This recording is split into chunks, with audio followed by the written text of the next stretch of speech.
Hey everybody, Brooks here from Mos Eisley Radio, and one of the biggest things we've had people ask us since we started doing the show is, how do you guys do the podcast every week, or 2 weeks, or 3 weeks, or whenever it gets out? There's a lot of people, fan sites, guilds, whatever, trying to start up their own podcast, and we thought it would be great to show you guys the process that we go through each week in making a new episode of Mos Eisley Radio.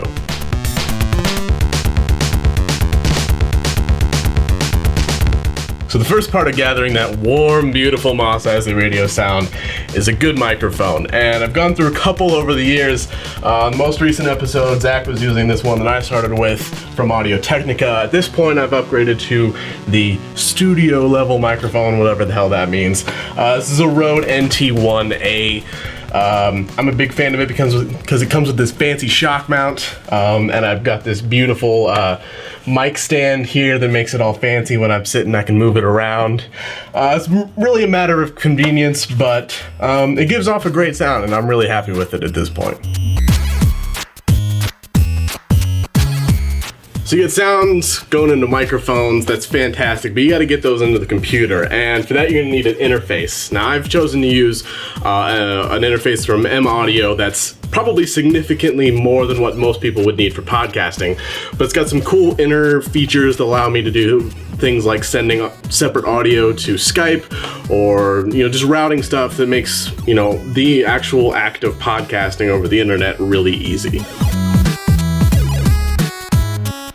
So I talked about Skype, and it's what I use when I can't actually get Zach in the same room with me to record a podcast. It's what most people use. If you follow anybody online who's doing a podcast, it's what they use to record audio from someone else.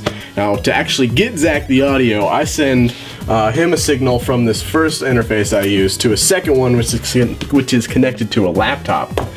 That is actually what hosts the Skype call and gets audio back and forth, so he can hear what I'm saying, and then I can record what he's saying.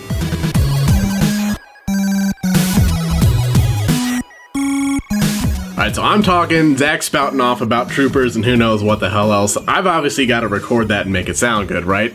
So, we need a digital audio workstation. That's some fancy term that doesn't really matter. You've probably seen something like Audacity or one of the programs that Adobe makes.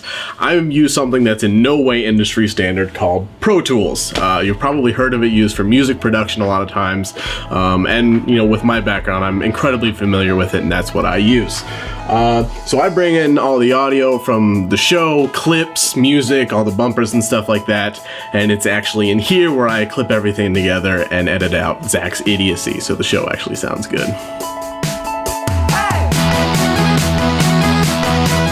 Once I got everything set, I've got my audio pulled in, I've got all my clips, that's when I go through and listen for things that actually might sound strange. So if I record myself and I happen to sound a little bit boomy, this is where I'm going to do it in the process of equalization and compression. Now this is a very important process that I think a lot of people overlook in kind of making things sound uniform and, good, as most people would describe it. Again, with equalization, if I'm a little boomy or Zach's a little thin, this is where I can go in and fix that. And the other important part, of course, is compression. And that's kind of like a weird, out there term that not a whole lot of people really understand. It took me forever to actually get it. But what it actually is just kind of giving a uniform level, so that if I start spouting off about something and get really involved, it's kind of sounding at the same level as everything else. And it's I think a step that a lot of people skip over, but it's actually pretty important.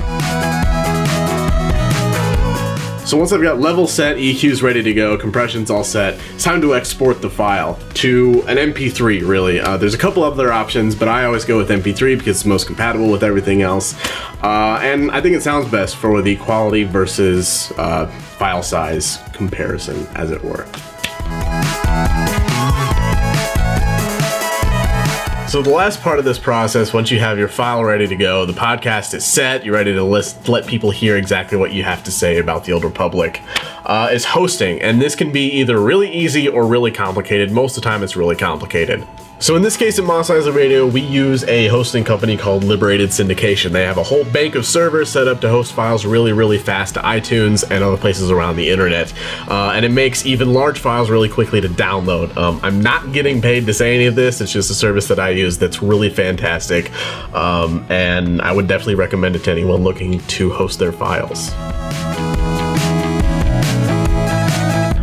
So obviously I've gone over a whole lot of information about how we do the podcast very quickly. If that seems a little bit intimidating or if I didn't explain anything in enough detail, don't worry. I'm planning a whole set of blog posts to go along with everything to explain to you guys how you can get started doing your own podcast for the Old Republic.